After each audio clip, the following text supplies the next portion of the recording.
Assalamualaikum warahmatullahi wabarakatuh. Apa kabar anak-anak? Semoga kalian sehat selalu. Nah, hari ini kita melanjutkan pelajaran tentang pemetaan penginderaan jauh dan SIG. Kemarin kita sudah belajar dasar-dasar pemetaan, hari ini kita belajar tentang dasar-dasar penginderaan jauh. Nah, penginderaan jauh itu apa? Jadi penginderaan jauh ini secara harfiah adalah suatu teknik dan seni untuk memperoleh informasi objek dari jarak jauh tanpa kontak langsung dengan objek, gejala, atau daerah yang akan dikaji dengan menggunakan sensor. Jadi kita mengambilnya dari jarak jauh ya, namanya juga penginderaan jauh. Nah, langsung ke komponen-komponen penginderaan jauh. Jadi sekarang itu penginderaan jauh sudah membentuk suatu sistem yang saling berhubungan dan membutuhkan beberapa komponen. Jadi sistem itu membutuhkan komponen dan komponennya apa aja kita lihat. Yang pertama adalah sumber tenaga. Jadi tenaga penginderaan jauh dapat berupa tenaga elektromagnetik dan cahaya buatan. Nah, kalau tenaga elektromagnetik ini bersumber dari cahaya matahari. Nah, sumber tenaga ini dibagi menjadi dua. Yang pertama pasif, tadi yang udah Ibu sebut pasif menggunakan tenaga matahari. Kemudian sistem aktif ini menggunakan cahaya buatan dari lampu blitz yang berbentuk gelombang elektromagnetik. Nah, kalau kan lihat gambarnya ini, sudah jelas ya, bisa dilihat dari matahari ini memberikan energi, kemudian objeknya ini terekam oleh sensor. Nah, kalau buatan dari cahaya yang dipantulkan oleh sensor, kemudian diterekam oleh bumi, kembali lagi ke sensor. Nah, kalau kekurangannya ini, kalau pasif itu cuma bisa di siang hari. Kalau malam itu bisa di malam hari. Nah, eh, jumlah tenaga yang diterima objek dipengaruhi oleh beberapa faktor, ya. Yang pertama adalah waktu penyinaran. Nah, jumlah energi yang diterima objek pada siang hari lebih banyak daripada sore hari. Sudah jelas, karena siang kan lebih terang ya. Nah, semakin banyak energi yang diterima objek, semakin cerah warnanya, semakin nampak pula gambarnya. Nah, yang kedua, bentuk permukaan bumi. Ini mempengaruhi juga. Nah, topografi halus atau berwarna cerah akan memantulkan lebih banyak sinar matahari dibandingkan topografi kasar atau berwarna gelap. Nanti kita lihat gambarnya. Yang ketiga, keadaan cuaca.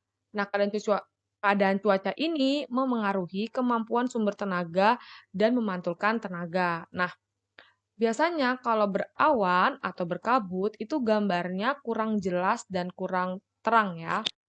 Nah, kita bisa dilihat dari sini.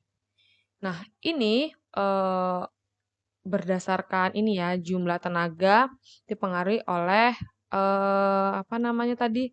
Bentuk rupa bumi. Nah, kalau kalian lihat di sini yang sudah ditandai warna kuning, yang berwarna gentengnya warna putih ini kan lebih cerah dibandingkan yang pepohonan ya, yang kasar ini ya.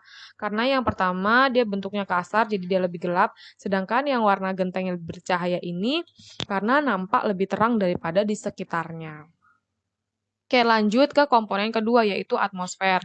Nah, jadi atmosfer ini kan lapisan udara. Nah, lapisan udara itu terdiri dari berbagai jenis gas. Ada O2, CO2, nitrogen, hidrogen, dan helium. Nah, molekul-molekul ini dapat menyerap, memantulkan, dan melewatkan radiasi elektromagnetik. Jadi nggak semuanya sampai ke bumi. Nah, spektrum elektromagnetik ini yang dapat mencapai bumi disebut dengan jendela atmosfer.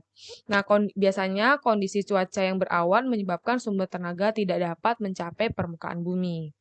Nah, yang ketiga adalah sensor. Nah, sensor itu apa? Sensor adalah alat yang digunakan untuk melacak, mendeteksi, dan merekam suatu objek pada daerah jangkauan tertentu. Nah, setiap sensor ini memiliki kepekaan berbeda-beda terhadap bagian spektrum elektromagnetik. Nah, semakin kecil objek yang bisa direkam oleh sensor, maka semakin berkualitas pula sensor tersebut. Nah, Nah, berdasarkan sensor, penginderaan jauh dibagi menjadi dua, yaitu sensor fotografik dan sensor non-fotografik. Nah, sensor fotografik ini merekam objek di permukaan bumi dengan kamera. Sensor fotografi bekerja pada spektrum tampak mata dan menghasilkan citra foto. Nah, sensor pada pesawat menghasilkan citra foto atau foto udara dan sensor pada satelit menghasilkan citra satelit atau foto satelit. Nah, beberapa keuntungan menggunakan sensor fotografi adalah caranya lebih sederhana, biayanya tidak mahal, dan resolusi spasialnya itu cukup baik. Selanjutnya adalah sensor non-fotografik atau sensor elektromagnetik. Nah, sensor elektromagnetik ini bekerja menggunakan sinyal yang disebut sistem scanning. Nah, sensor ini bekerja pada spektrum yang lebih luas daripada spektrum tampak mata tadi, seperti infrared, gelombang mikro, dan radar. Nah, sensor direkam pada pita magnetik dan diproses menjadi data visual atau data citra dan data digital dengan komputer. Nah, sensor ini menghasilkan yang disebut dengan citra non-foto atau citra saja ya. Nah, selanjutnya ada objek. Objek ini adalah benda-benda yang di bumi yang direkam oleh penginderaan jauh ini. Nah, biasanya kita menggunakan penginderaan jauh kan di tempat yang sulit dan berbahaya, misalnya di hutan atau di kawah gunung aktif, karena kita nggak mungkin kan ke kawah gunung aktif. Nah, yang kelima adalah komponen wahana. Nah, kalau wahana ini kendaraan yang berfungsi menyimpan alat perekam, misalnya tadi pesawat atau satelit. Yang keenam adalah data. Data penginderaan jauh diperoleh melalui dua cara, yaitu manual dan digital. Kalau manual itu langsung interpretasi visual, kalau digital menggunakan komputer. Yang ketujuh adalah komponen citra. Nah, citra adalah gambaran suatu gejala di permukaan bumi sebagai hasil rekam penginderaan jauh. Nah, citra di penginderaan jauh ini dibagi menjadi dua, ada citra foto dan tadi citra non-foto. Nah, yang kedelapan adalah pengguna data. Nah, pengguna data ini bermacam-macam. Bisa perorangan, bisa kelompok, bisa pemerintahan. Nah, keberhasilan pengguna data dalam memahami data penginderaan jauh berhubungan dengan kemampuan pengguna data dalam melakukan interpretasi citra. Nah, selanjutnya kita akan belajar tentang jenis-jenis citra. Tadi kan kita udah belajar tentang dasar-dasar penginderaan jauh, kemudian komponen-komponennya. Nah, selanjutnya kita akan belajar jenis-jenis citra. Jadi, hasil perekaman penginderaan jauh ini disebut dengan citra. Nah, citra ini memiliki berbagai jenis macam. Oke, yang pertama ada citra foto. Nah, citra foto ini merekam objek secara serentak menggunakan spektrum tampak dan perluasannya. Lalu, pemotretannya dilakukan dengan sensor kamera pada saat wahana sedang beroperasi mengikuti jalur terbang yang telah ditentukan. Nah, hasil pemotretannya tersebut tergambar dalam citra yang disebut dengan citra foto atau foto udara. Oke, langsung ke jenis-jenis foto udara. Nah, jenis-jenis foto udara atau jenis-jenis citra foto, yang pertama ada foto udara berdasarkan spektrum elektromagnetik. Nah, yang kalian lihat ini adalah citra atau foto ultraviolet. Citra ultraviolet. Nah, ini dibuat menggunakan panjang gelombang dari 0,3 sampai 0,4 mikrometer. Nah, biasanya foto ultraviolet ini baik digunakan untuk mendeteksi pencemaran oleh air, kemudian membedakan atap logam yang tidak dicat, jaringan jalan aspal, dan batuan kapur. Hal itu karena mereka itu bisa mendeteksi perbedaannya itu dengan sangat jelas, gitu ya. Nah, lalu ada foto pankromatik hitam putih. Nah, foto pankromatik hitam putih ini panjang gelombangnya 0,4 sampai 0,7 mikrometer. Oke, ini salah. Nah, wujud objek ini setelah direkam itu seperti objek pada hasilnya. Nah, sehingga vegetasinya sulit dibedakan dengan objek lain karena perbedaan nilai pantauan kecil. Nah, yang ketiga ada foto pankromatik berwarna. Nah, foto pankromatik berwarna ini sama pembuatan panjang gelombangnya itu 0,4 sampai 0,7 mikrometer. Sifatnya juga sama seperti hitam putih, namun pengenalan objeknya lebih mudah dilakukan karena warna pada foto mirip sama warna asli. Nah, ini yang pankromatik berwarna, yang ini pankromatik hitam putih. Nah, jadi eh, agak sulit dikenali kalau yang hitam putih karena warnanya hitam putih dan sulit membedakannya ya.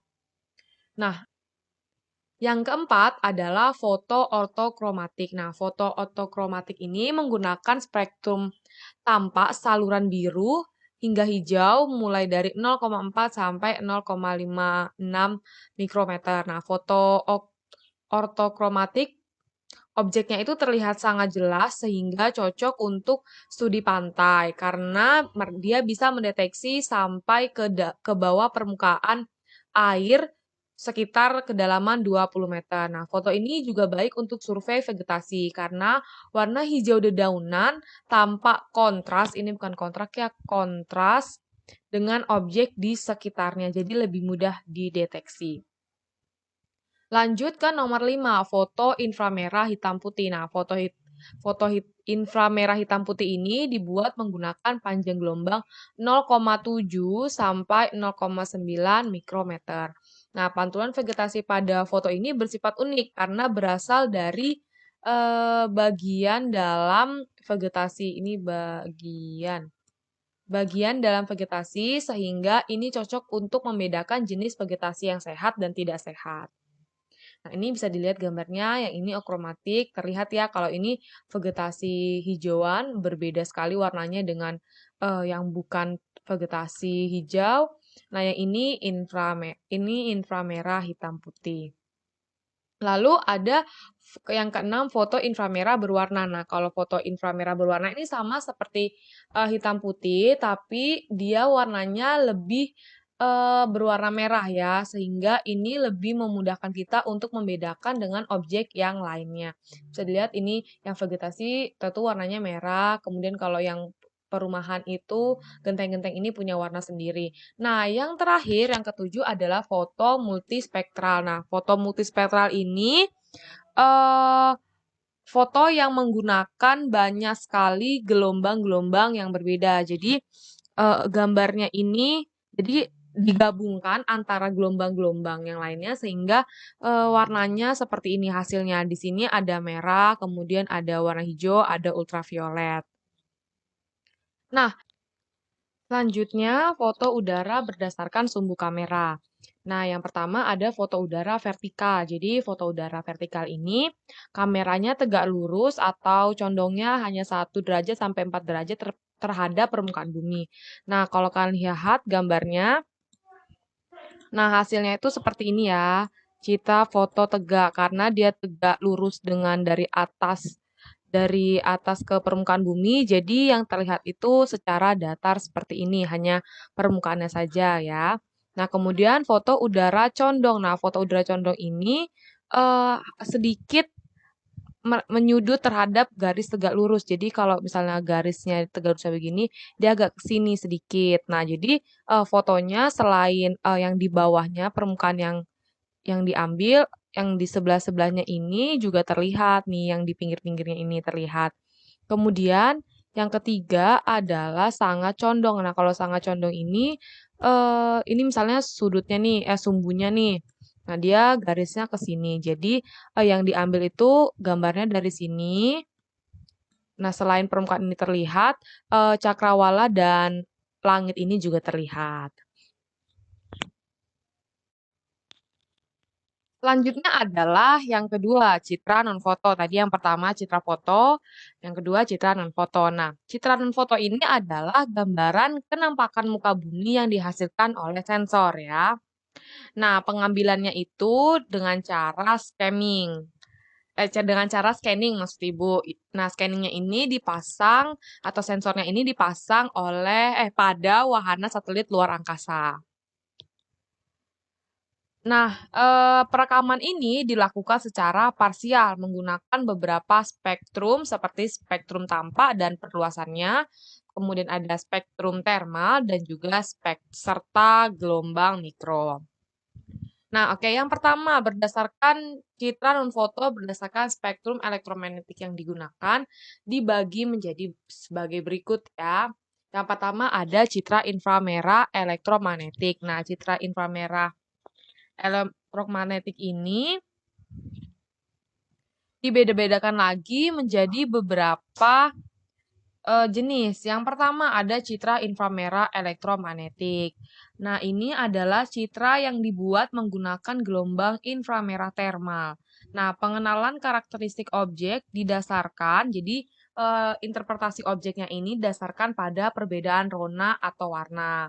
Termal itu kan suhu ya, berkaitan dengan suhu. Nah, perbedaan rona menunjukkan perbedaan suhu dan pancar objek, karena dia termal, berkaitan dengan suhu.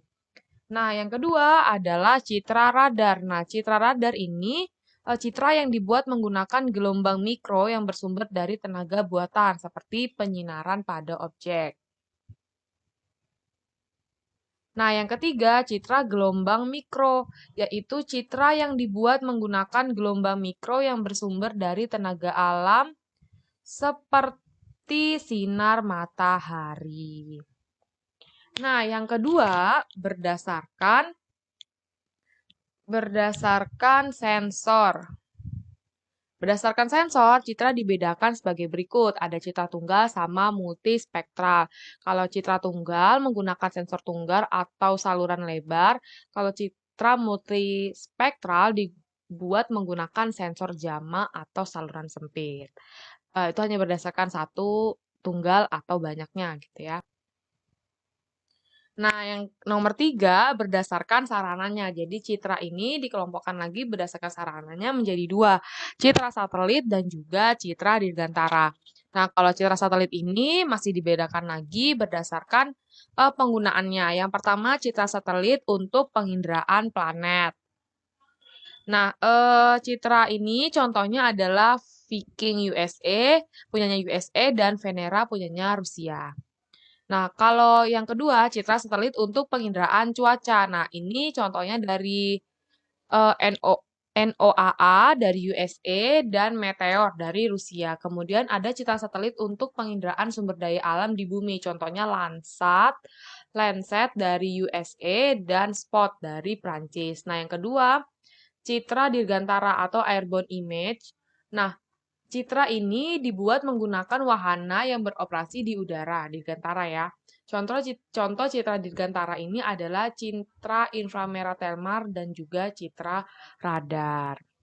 Itu saja pelajaran hari ini. Selanjutnya